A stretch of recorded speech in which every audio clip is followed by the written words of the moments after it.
All right, guys, I got invited to an old 1700s farmhouse in Mass, and we're digging a second dump. First one's 40s, this one's older, and look at this popped up. Internal screw thread, Whitney stopper, whiskey piece. Holy cow. So far, I'm digging in this. It's mostly a mix of ABM and late blown. But look at this came out. Broken 32-ounce medicine, or it could have been used for whiskey, but it has a medicine shape. So, and it's all rocks. You can see it's like a trough. So these rocks are gonna make it terrible to dig, but if that's in here, we're definitely gonna keep going. So let's do it. All right, we got a good whole bottle. American Oyster Company, Providence. 1910s, late 10s, teens probably. I pulled out one broken. Then I pulled the one over there. It's intact right there, but it's all cracked. And this one is not damaged. So, all right, guys, we're on to something. I wasn't sure if it was dug or not, but after pulling this, I think we are on it. Sweet. All right, guys, I figured do a little damage update. This tree came down. Underneath it was 3 Duffy's Malt Whiskeys, these 3 right there, and a Moxie. I got a Misco Beverages from Mendon, Mass soda. This is a Basin Bost T. Metcalf Boston. Just popped out, little Burnett. So I'm going. This here is stuff, but it's very shallow. Down here is where it's deep, and over here is where I just pulled out that amber square. So long ways, and got all throughout here. That's all poison ivy. That'll be fun. But at least it's only the ground stuff. I can handle that. But yeah, we have a lot of digging. I'm gonna have to come back here for maybe another 1 or 2 more days after this. But all right, we're in the fun dump.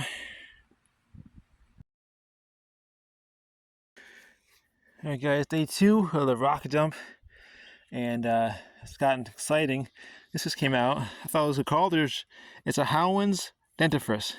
Never heard of it, but we're in Mass though, so it's probably like Boston or somewhere nearby. That's cool, but check out what I just pulled out earlier. That really got me crying. See those pieces? If I can carefully get it out. Double Eagle flask. We got 3 large chunks. I think reconstruction is possible. Look at that. What a crier. Oh, and look at that. It's a Pontil on the left, and a piece that sticks up so much it won't stand up. So that's pretty wild. So I don't know why they even had that bottle pass inspection if it was going to fall over. And then I pulled out this black glass ale, giant hand Pontil, nice applied top, and Burnett's unusual fruit jar lid, unfortunately busted.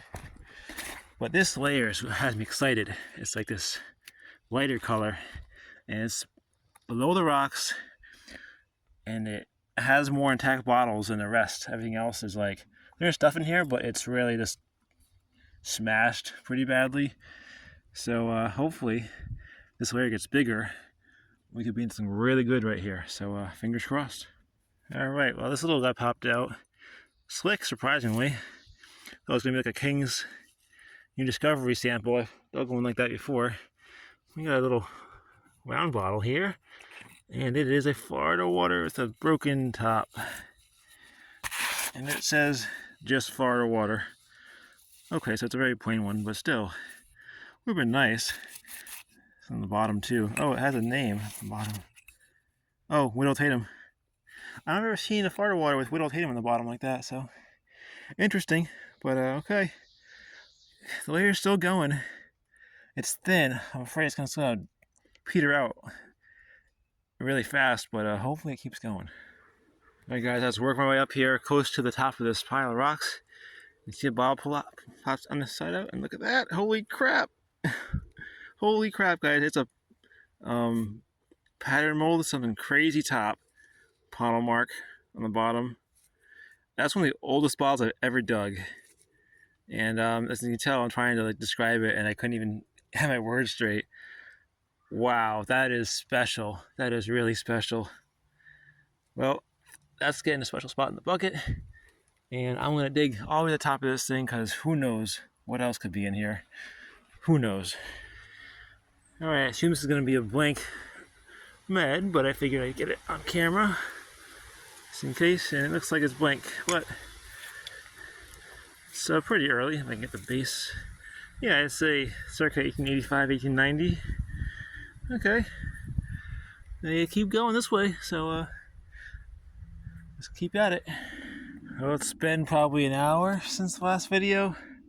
We a lot of stuff, but right in here, all of a sudden turn on again. I got this cool looking shaker thing, kind of cool. And then this was a cry. Look at this. Like, okay, little medicine, Pontil. Ugh. Well, maybe there's some whole stuff in there. This metal thing. Oh, look at that. I just pulled that off, and there's a bottle right there. And we got ourselves, looks like a blank. Nothing exciting. I mean, the age doesn't really match up here. Or they go deeper or shallow. I found most of the Pontil stuff is like real shallow. So I'm guessing they're all late throws, but all right. This hopefully has some more bottles in here. There's definitely a lot of stuff going on. And that's good. Because it was getting quiet for a little bit. All right, till next one. Okay, so the brick pulling and rock pulling continues. This just came out. Look at this. I think this is pewter. I think it's probably 17, early 1800s. I'm not sure what it is, but I love it. It was in the rock, so it didn't start. The pewter didn't start to corrode like it does when it's buried under in the soil. So that's a really cool piece, whatever it is. Awesome. And I see a bucket right there. So I pull that out. Maybe there's a bottle in the bucket or something that survived because of it.